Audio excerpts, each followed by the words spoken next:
This is Deborah Weaver, and today we're going to work on some points of measures on a basic 5-pocket low-rise skinny hair. So you want to go ahead and get your specs pages out and printed so that you can look at what the POM numbers are as you're putting the lines on and match them up. So this is the page you would want to have printed out. And then you can see here we want to make sure that, as usual, we're going to create another layer and lock our sketch layer underneath. So now here is our POM layer. We'll be able to put this layer on top of any sketch down here. We're doing skinnies all day long, and then we can just go around to make sure that the POMs match. So here we are on this layer. We want to make sure that we have a red line and that our outline size is a 1. So when we look at the page here, we see the first POM is a waistband height. So let's go ahead and put that one at the back here. So we've got that one. We can zoom in to see that it's accurate and that it's from edge to edge of the waistband height. Let's go ahead and add some arrows on this. We know the big arrow is not going to work on this one because it's a pretty small POM reference line. So let's just put the small one on there. Okay, so there's number 1. We can go ahead and start putting numbers here. 1. We want it to be with this red color. No, it didn't change it. So we want this to be the red color.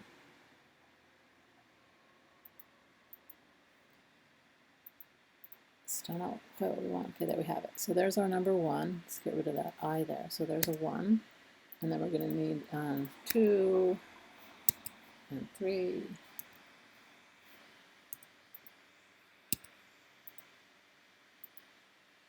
We can just start putting the numbers around, or we're going to be having to move them so that they're 100% clear as we're going. So now when it comes to the front waistband width at the top edge and at the bottom, you have to pull the waistband up together to make that measurement. So it might be best to depict it back here. Again, we just want it to be a 1-point line, and on this one we can put the regular arrows. Once you've selected some arrow elements, then you can just start copying and pasting the line down. You can do it 2 different ways. You can add the numbers as you're going or do them after the fact. I like to do them after the fact because it allows me to put the numbers exactly where they need to be so that they're 100% clear and there's no mistake. Let's just nudge that one in just a tad. So we have the next waistband width at the top edge and the waistband width at the join to the body area. The next measurement is the low hip seat width, which is defined. It's 3 measurements. The first one starts right here. So this is the start of it, and then from that same position of that J seam where it's going from the waistband seam down to the bottom stitch would be placed out here on the side. You would just want to make sure that your 93 hip seat width is actually following this rule of the 3-point measure, because it starts here again at the J stitch and then it goes to each side accordingly. So it would look like this. From this point here, I don't want to add on to it. So I'm going to go outside and have to bring it back because it's going to want to grab onto that stitch there. It is a V measure on here. So let's go ahead and add the arrows. And then come back in and get rid of these reference lines that I don't need anymore. I am going to need that one though, because that's another measurement that we'll need, but not these. So let me go ahead and move my arrow exactly to the folded edge, because that's where you will be taking the measurement. You have to take it from this folded outer edge here. It's not the outseam, it's the outer folded edge. So that's the low hip seat width measurement that is a 3-point measure. Again, 1, 2, and 3 were the reference information. The next one is 5, is the fly height along this J stitch right here.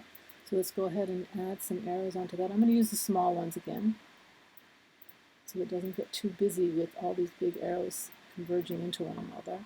So that is the J seam length from the waistband seam down to the last stitch. The next one is going to be the width of this fly, and that is from the outer fold to the last stitch. So that looks like this. The next one we have is the inseam, which is down here. So on this one, we want to go in and unlock the sketch, which is on this layer. Go ahead and copy the line, lock it back up, and then put it up here. Control F puts it exactly right on top of where you just copied it. So you can see here that it didn't grab the whole line, so I have to start over, come back to the sketch layer, grab it down here, because there is an anchor point down there and here. Now I have both. Control C, lock it, bring it back up, Control F, and then go ahead and nudge it out, add the red color to it. Let's go ahead and join it with a Control J shortcut, and then come and add the arrows. So we're just going to add the big arrows on this one. Standard arrows. You'll start to see with sketches when you need to reduce the size of your line so that it's not too convoluted, but meanwhile that is the inseam. On the outseam, that's this solid line right here. Again, I have to unlock the sketch because I want to grab that line, top and bottom. Control C, looks like I might have, no, Control C, lock it again, Control F, bring it aside or right over. That's the requirement of the outseam POM. Let's go ahead and add the arrows. So this is our outseam height. We can see that there's two arrows kissing right there. That's because the line isn't joined. So the line is together already, so hit Command J and it joins the line into one line, so you don't end up with those double arrows right there. So that is the outseam.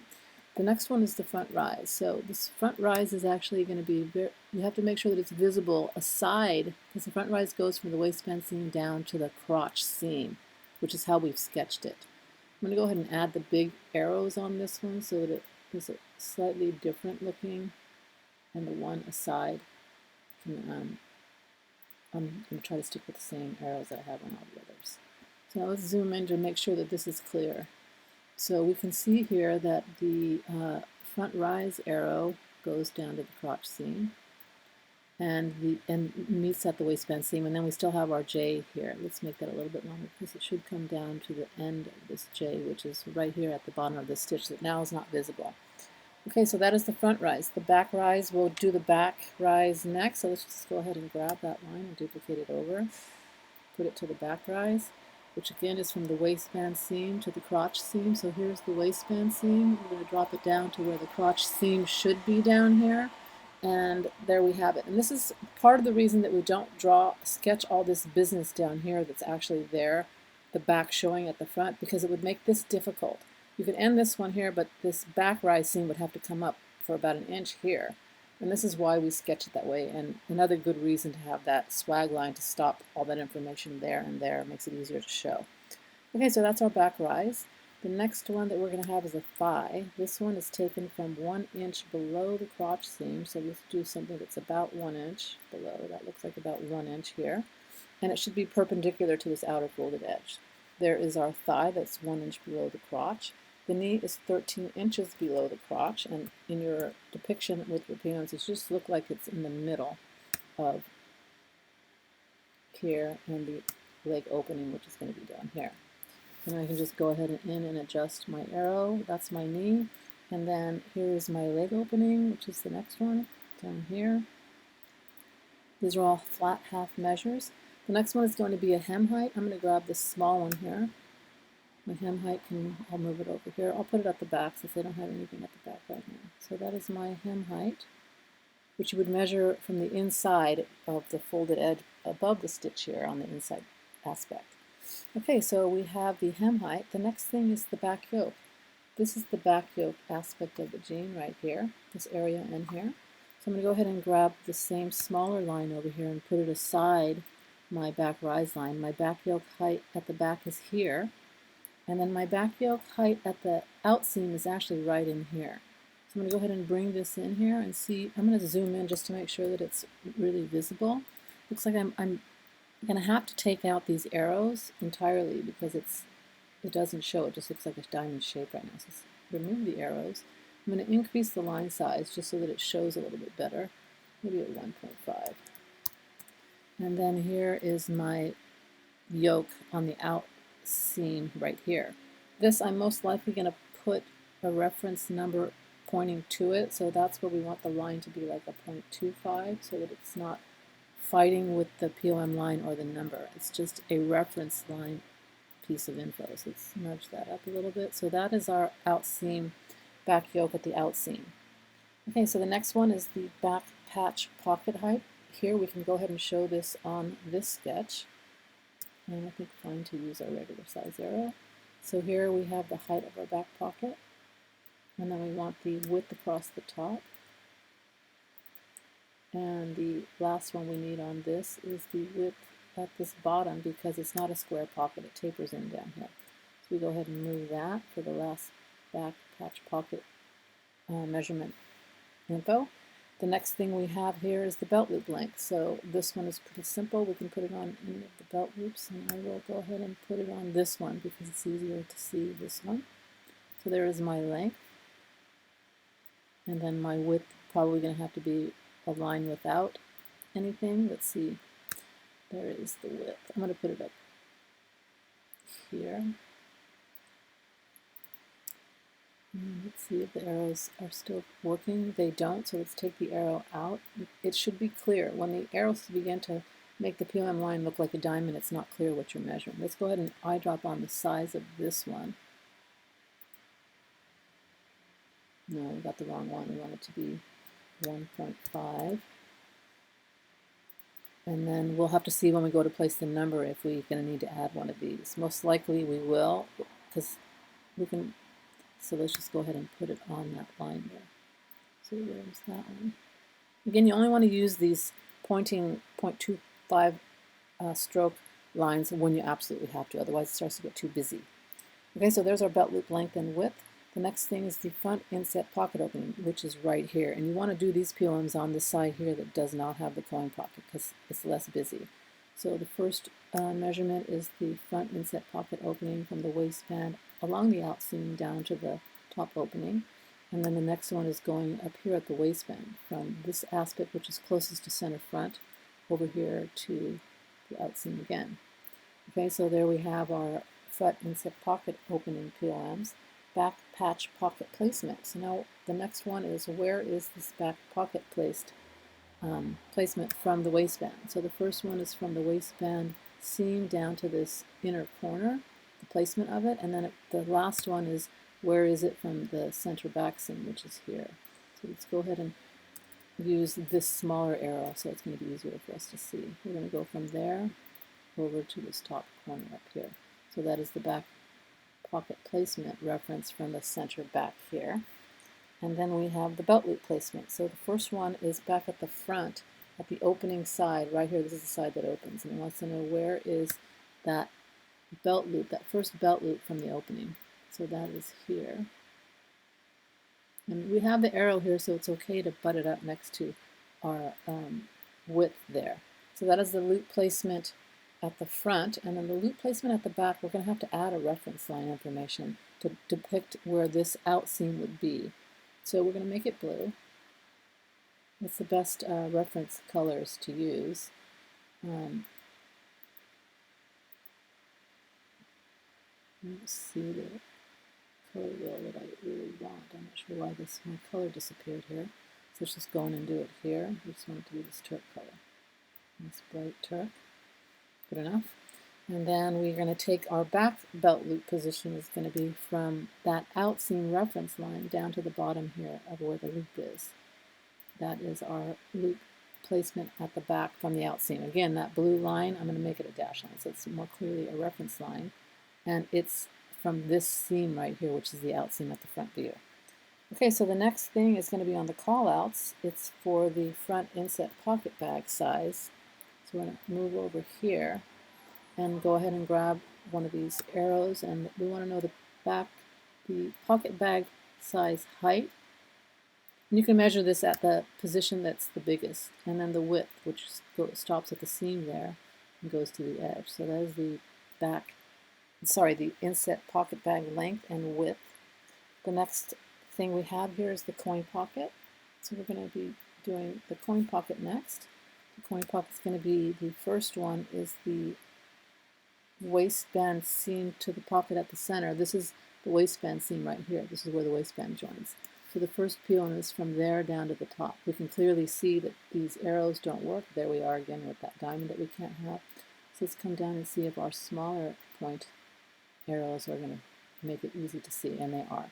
So that is the first coin pocket. The next one is, where is it placed from the outseam, which is here. So that is from the outseam information to the coin pocket there. The next one is the total depth, which is right down the middle of the longest part here. Let's just go right down the middle. It says the middle. And then the next one is the width across the top. So the width across the top is up here, and that one just goes from there to here. So those are our coin pocket POM lines. The last two that we have are going to be here on the fly extension. We need to know the width here at the waistband seam. Again, it's to the seam, and then the last one is the outer edge, which is this edge right here that goes down. So those are the actual POMs. Let's go ahead and start placing the numbers to them. And we can start with the ones that we already have, which is 1 is the height of the waistband, 2 is the waistband width at the top edge, 3 is the waistband width at the join,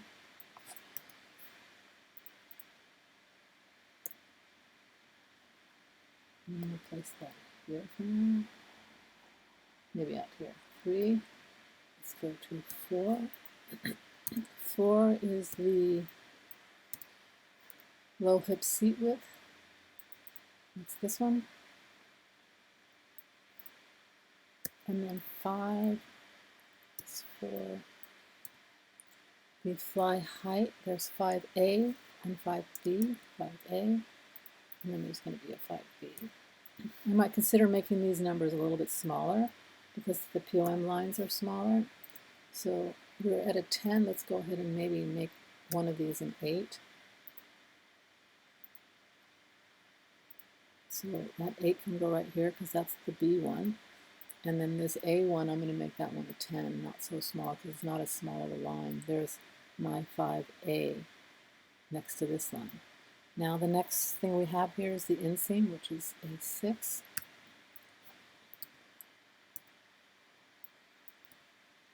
There's our inseam POM. 6 and 7 is the outseam. 7. And then we're going to have 8.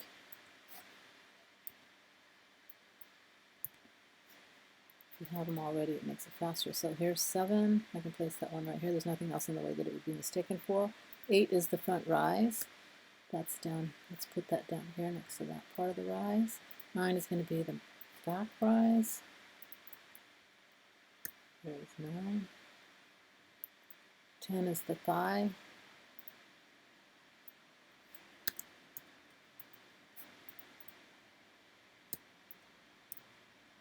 There's 10 for the thigh. We have 11 is for the knee width.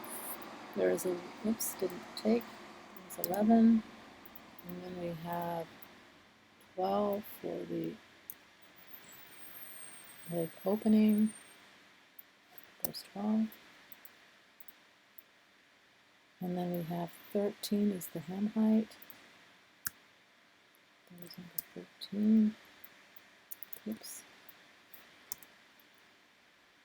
There's our hem height. The next one is our back yoke, so that's going to be 14A and B we're going to need. So here's, let's make that a 14A. And we're going to need a 14B. So 14A is the back yoke here. I'm going to go ahead and make that a smaller size here. And there is my back yoke height there. And then this is my width here, the height there. I might zoom in on that and change the color if it's really not visible when I print it out, just so that it's a little more obvious. But we'll just leave it there for now. So that is the back yoke height at the outseam right here. Now we have 15 and 16, which is the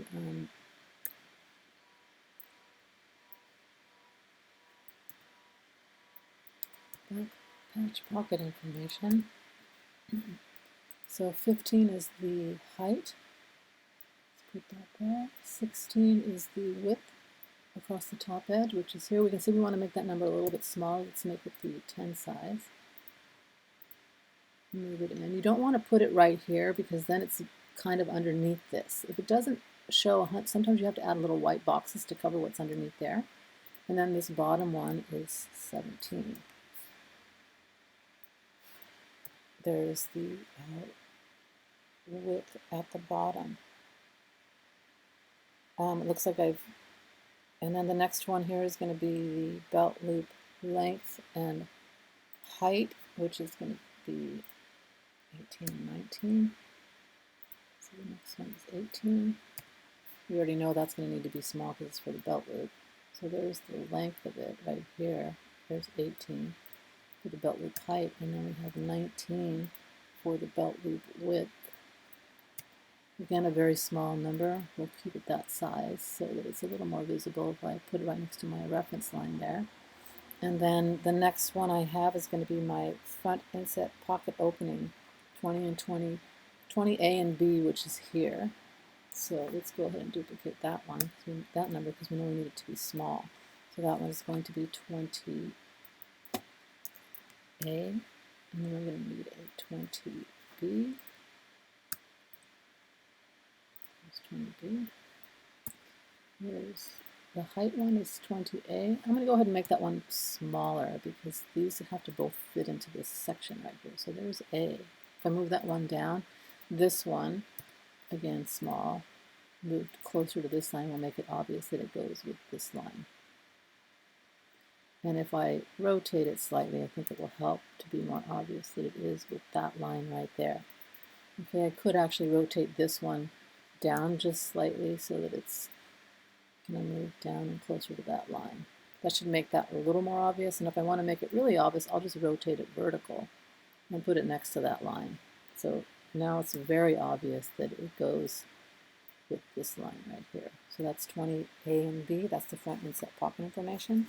Now 21 is the back patch pocket information of where that is. So now we are at 21A and B, I believe. 21A. And D is the second one of that. So the first one, the A position is where is the back patch pocket down from the waistband. That's this one. And then on the B one, we want to know where it is from the center center back, which is right here. So we'll make that one really tiny.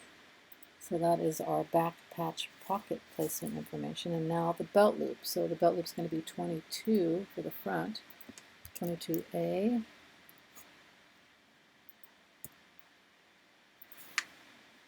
which is right here. Here's the belt loop at the front.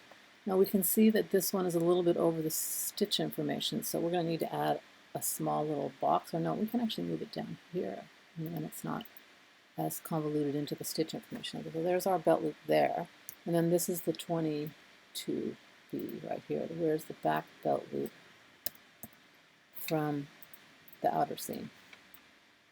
Again, blue reference line is representing that seam right there. Okay, so that's 20. The belt loop placement is 22. Now we want the pocket bag size, height, and width. So that is 23.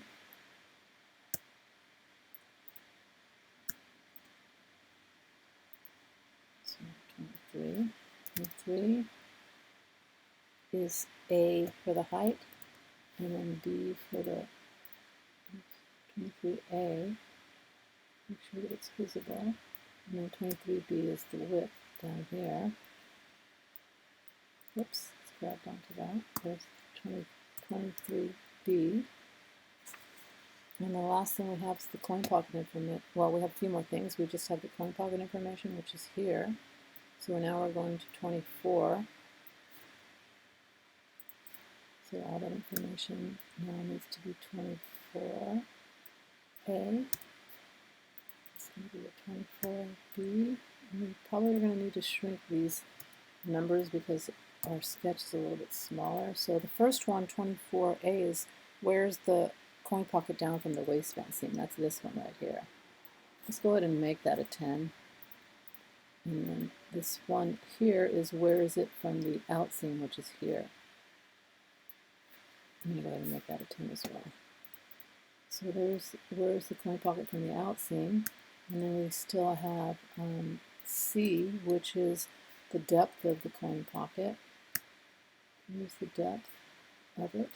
And then the last one, the D, is where is it, what's the width of it, which is this one right up here.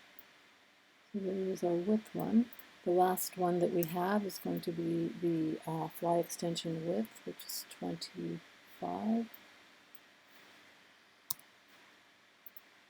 And then the length on the outer edge here, which is 26. That is the fly extension that's showing right here. And then the last one that we have on the Poms is zipper length, and that you want to put right over the zipper tape, which is right here. It goes from the waistband seam, and you can't see the bottom of the strap, but it's down in here. And that last one we have as 27. 27. Okay, that is our zipper length. So those are your POMs for your basic 5-pocket skinny. Thank you.